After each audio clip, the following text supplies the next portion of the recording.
Bonjour à tous, bonjour à tous. Aujourd'hui, bon là, en fait, j'ai réécrit toutes les formules de toutes mes vidéos qu'on a vues depuis le départ, parce que je sais que c'est important pour vous d'avoir une belle synthèse où il est bien tout écrit. Alors, ce que je vais faire, c'est que je vais les expliquer une par une, hein, pour vous resituer les choses, et puis vous pourrez faire une capture d'écran, et comme ça, vous avez toutes vos formules, vous pouvez les étudier, voilà. Et c'est super, et c'est tout bon. Bon, on va commencer par le travail et puissance. Bon, le travail d'une force, on a vu que c'était la force fois la distance fois le cosinus entre les deux, ok? La puissance, on a vu que c'était l'intensité de notre travail, du coup ça va être le travail divisé par le temps qu'on va mettre, hein. Et donc, alors la puissance, on peut en déduire d'autres formules, si c'est le travail sur le temps, d'accord? Donc mon delta de temps. En fait, delta, petite précision, c'est juste une intervalle, d'accord? J'aurais pu mettre juste t comme ça, mais en fait, en physique, on met delta de t pour dire que c'est sur une période, d'accord? Comme ça, enfin voilà. C'est juste si vous n'êtes pas à l'aise avec le delta, ok? C'est une lettre grecque en fait, mais voilà. Et donc, j'ai mon W qui est égal à ma force fois ma distance fois le cosinus. Je divise par mon delta de temps. Et en fait, qu'est-ce que je vais avoir? Je vais avoir ici la distance divisée par le temps. Et quand on regarde en MRU et en MRUA, ma distance divisée par le temps, c'est la vitesse. Et donc, j'ai une nouvelle formule qui dit que la puissance, c'est la force fois, et donc la vitesse fois le cosinus de l'angle. Voilà. Donc ça, c'est pour travail et puissance. Après, il y a pour les énergies. Les énergies, c'est tout simplement trois formules. Énergie mécanique est égale à énergie cinétique plus énergie potentielle. Je rappelle, l'énergie sur un astre, l'énergie mécanique est toujours la même en tout point de l'astre. Après, on a l'énergie cinétique qui est égale à 1/2 de la masse fois la vitesse au carré, et l'énergie potentielle qui est égale à mgh. D'accord? Donc, si vous vous souvenez plus très bien, je vous invite à aller revoir les vidéos. Ensuite, donc c'est pas dans le programme, mais je trouvais ça stylé, du coup je l'ai quand même écrit. La chute libre, ok? Donc les équations de la chute libre nous disent que la hauteur c'est égal à 1/2 de l'accélération fois le temps au carré. Accélération, c'est l'accélération de l'astre, ok? Ensuite, la vitesse, on sait que c'est racine de 2 fois la distance fois le temps, et que le temps c'est la racine de 2 fois la distance sur l'accélération. Voilà. Ensuite, pour les plans inclinés, on a G perpendiculaire qui est égal à N, qui est égal à G fois le cosinus de l'angle. Donc l'angle du plan incliné. Puis G parallèle qui est égal à G fois le sinus de l'angle, encore l'angle entre le plan incliné. S'il y a des frottements, alors les coefficients de frottement sont tous les deux égaux à la tangente de l'angle. D'accord? Je vous invite à aller revoir la vidéo si vous avez oublié tout ça. Ensuite, je vais déjà parler d'avantage mécanique. L'avantage mécanique, c'est l'avantage que va nous procurer une machine, d'accord? Que ce soit les leviers ou alors les plans inclinés. Dans le plan incliné, ce qui est bien, c'est que avec le poids, on arrive à le décomposer, et donc, si on doit tirer le mobile, en fait, le plan incliné, pourquoi ça a été inventé? C'est pour ça, c'est au lieu de le tirer droit verticalement, on va le tirer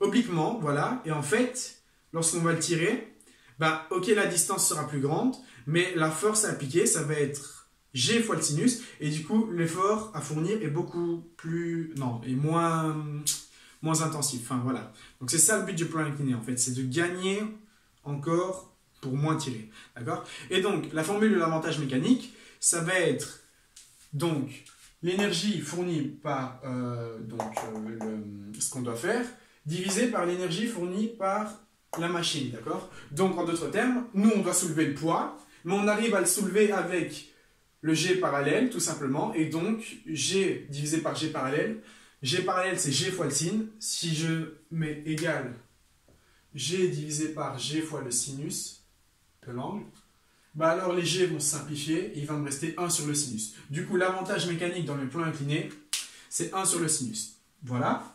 Ensuite, force de frottement. Je vais mettre comme ça. Force de frottement. Donc, deux belles formules. Hein. Ici, c'est juste en laboratoire qu'on les a faites. Force de frottement sec ou statique, c'est pareil, c'est la réaction normale du support multipliée par le coefficient sec. Force de frottement cinétique, c'est la réaction normale du support, d'accord? La force de réaction normale du support, multipliée par le coefficient cinétique, voilà. Après, deux petites formules de MRU et de MRUA. Donc, on a, en fait, les formules de MRUA, elles sont ici, hein, mais sauf que là, je l'ai dit dans le cas où c'était en chute libre. Mais bon, ces formules sont applicables même en MRUA. Je ne voulais pas tout simplement les réécrire. Du coup, en fait, ces formules, vous pouvez les réécrire ici. D'accord? Et donc, MRUA, tout simplement, la vitesse qui est égale à distance. Oh, pardon. Je respire. Voilà. Donc, la vitesse qui est égale à la distance sur le temps. Et MRUA, donc mouvement rectiligne uniforme accéléré, on va accélérer, il va y avoir une accélération. C'est la distance qui est égale à 1,5 de l'accélération fois le temps au carré.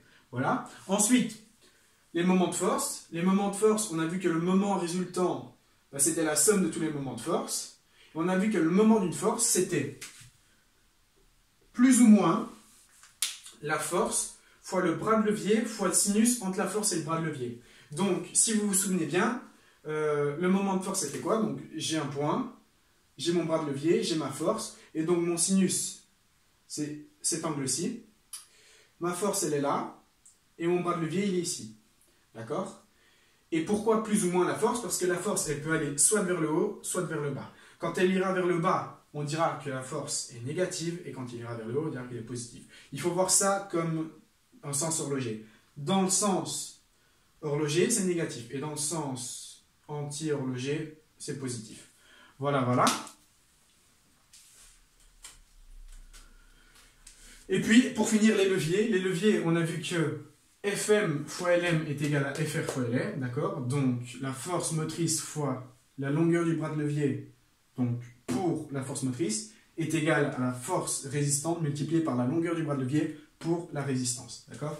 Et ensuite, on obtient aussi un avantage mécanique. Donc, l'avantage mécanique, c'est quoi? C'est la force qu'on aurait dû fournir divisée par la force qu'on a fournie. Donc, en soi, on aurait dû soulever la force résistante, la grosse charge, mais on a réussi à soulever avec la force motrice. Et donc, l'avantage mécanique, c'est le quotient des deux, donc c'est la force... la force résistante, pardon, excusez-moi, la force résistante divisée par la force motrice, d'accord? Ça, c'est l'avantage mécanique. Et de ce quotient, on peut en déduire que Fr sur Fm, en fait, mon Fm, je l'ai passé de l'autre côté, j'ai divisé, et du coup, je vais passer mon Lr de l'autre côté que je vais diviser, et je vais avoir Lm divisé par Lr. Et donc ça, c'est mon avantage mécanique. Voilà, donc ça, c'est toutes les formules qu'on a vues jusqu'à présent en physique. Je vous invite vraiment à me réécouter, parce qu'il faut bien les comprendre, c'est le b.a.-ba de la physique, ça. Bon, si vous voulez faire des études supérieures plus tard. Hein. Et voilà. Vous connaissez ces formules, votre examen, vous réussissez, ok? Allez, des vidéos qu'il faut regarder. Et donc voilà.